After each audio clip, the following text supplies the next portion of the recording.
Phone tapping నిందితుడు శ్రవణ్ రావును cheating కేసులో సీసీఎస్ పోలీసులు అరెస్టు చేశారు.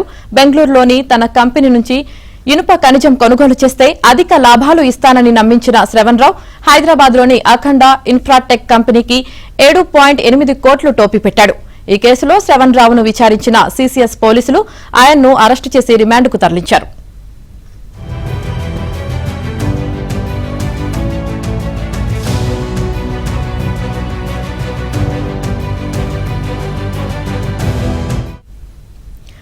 బంజారాహిల్స్ లోని మిథిలానగర్ లో ఉన్న అఖండ ఇన్ఫ్రాటెక్ సంస్థ ప్రధాన కార్యాలయానికి ఇన్రిద్ Energy Private Limited company director గా ఉన్న శ్రవణ్ రావు 2022 జూన్లో వెళ్లారు.